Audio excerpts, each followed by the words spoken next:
on the diagram on the spreadsheet where you can adjust your error, mess with that stuff and everything like that. But to me, I think it comes down to it's trial and error. I mean, everything really is trial and error, but you can leave your arrow stock for right now, and then once you go deeper into the tuning, which I'll talk about my the 16 steps, quick tune, to get everything tuned, and especially to your driving abilities and everything like that.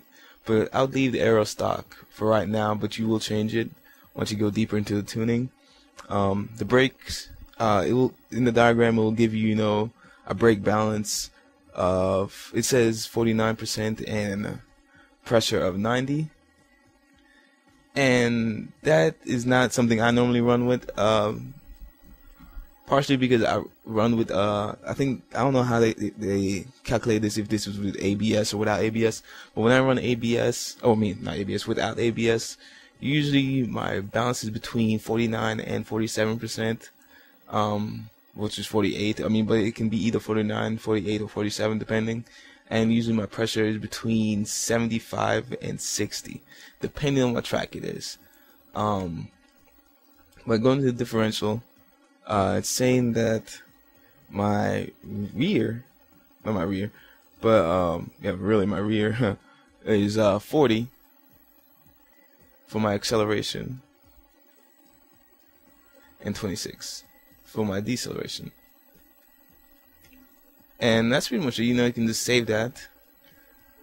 Save it as base. And whenever you do a tune, you can just always start out from this loadout. So I'm gonna let that save real quick. I'm gonna stop the video. Oh, don't have to. That was going quick. That was gonna take longer. But pretty much that's it. So next thing you need to do is go into test drive, and whatever track you're tuning the car for, go to that track. I love Maple Valley. Maple Valley is like one of my favorite tracks in this entire game, so I'm gonna go there, do the full track. All right, so we're there. First thing you want to do, 16 steps. You want to make sure that everything is turned off. If you love running assist and everything, turn every single one of them off. I'm sorry, but if you want a good tune, that will suit you well, you want everything to be turned off. Because once you turn everything off, you get the true feeling of how the car is handling. So if you are running with ABS or traction control, whatever, so when you have it turned on, you won't have to deal with all the you won't have the flickering lights at the bottom right of your screen on your gauge, like flickering constantly, saying that you're losing traction and blah blah blah and so forth. It will show it and so forth, but that's, yeah. Anyways, first thing you want to do, and I'll have like the readout of this, so if you don't want to listen to my voice, you just want to read what 16 steps are, I'll have it there for you in the description. Don't worry about it. So you want to start with like your initial brake bias and everything like that. Like I said, I have everything turned off. Do a quick little burnout right there. But the way you want to test your pretty much your braking abilities and everything like in this game, or really on any track, you have a few options. Let's stop right here real quick.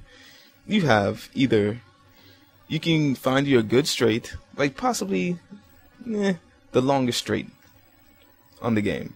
Like pretty much you want to find somewhere that you will get like the most speed out of it, and you're gonna have to put the most pressure down on your tires.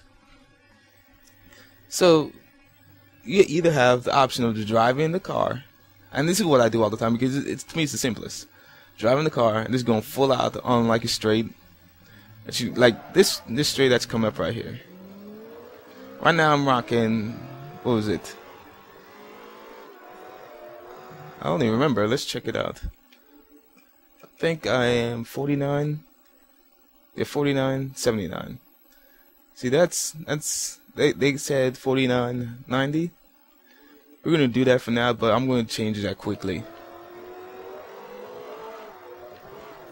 there's no grip at all, so I'm gonna have to work on that, obviously.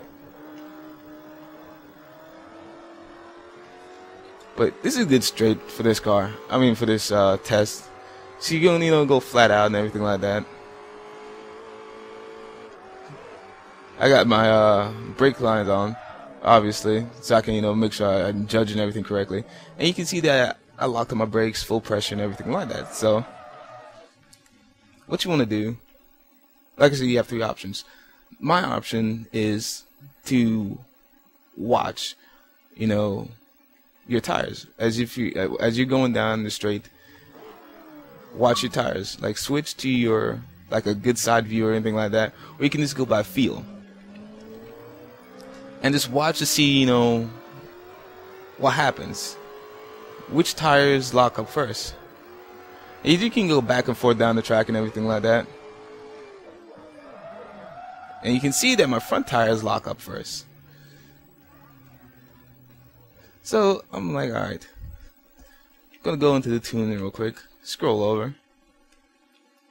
Now if your front tires are locking up first, you want to move the bias towards the rear. So pretty much you can move the brake force a little bit more to the rear, bop it to the 48, 47. Like I said, I keep it respectively between 49, 48 or 47. I'll probably leave it at 48, but this is what I do. Once that you get something like that, I mean, you're pretty much set. I wouldn't recommend anything else other than 48, 48 or 47. But now you gotta work with the brake pressure. Now you seen the tires locking up. The other way you can look at it is looking at through your telemetry. I'm gonna save that real quick. And just press up on the directional pad and scroll over and watch the friction. Gonna spin around here real quick. And you can see I'm losing the friction in the rear, obviously. But just go, like I said, go full blast on the the longest straight you can find on the track, and go full brake pressure. And you can see everything's locking up respectably. But I still have that feeling of the fronts locking up before the rear. And what you want to do when you're running with no ABS, you don't want to lock up. I mean, you want to lock up every now and then, but you want to be able to go full pressure. I got a little airborne right there. Full pressure without really locking up. And the thing you want to do about that is, go obviously to the braking pressure. And like I said, I like to run between 75 and 60%. I think I'll do 70.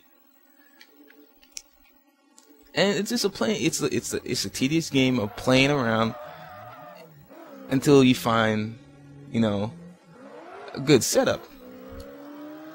But keep in mind, this is just the initial. This is not like the final braking pressure. After you do all the tuning, you're gonna have to come back to this, and you may have to readjust. Make sure everything is coordinated. See, I'm going full pressure right now, and it barely started to brake. I was able, I was braking obviously, but I wasn't braking, locking up until like the very last, and which was pretty much, the track tilted a little bit, went on a bank, and possibly my left tire lost, grip, and ended up locking up, my front tires that way. And that happens, on these tracks. So you do have to readjust, depending on, brake pressure.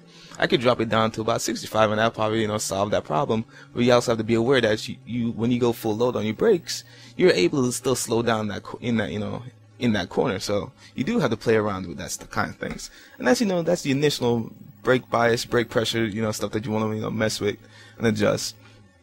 So pretty much, if your rears are, this is like for your brake balance. If your rears are locking up before the fronts, you want to move the brake bias towards the front, to the left. And if it's locking up in the rear, you want to move the brake bias towards the rear, to the right. Now, once you find, the front and the rear locking up at about the same, or almost the exact same time, you pretty much you've reached your goal of a good brake balance. Now, when it comes to brake pressure, if your tires are locking up too easily, under braking, whatever, you want to decrease your brake pressure, and that's what I did. Now, if the tires won't lock up under heavy braking pressure, you want to increase it a little bit, to the point where it will lock up, but not like instantly. You want it to lock up, but not instantly, or really not at all, really. Only a certain, sequences or whatever, it may lock up on you. It's a balancing act. But like pretty much once the tires lock slightly, under heavy braking, pretty much you're set, you're good. That's the precise braking pressure. That's it. That's the initial part.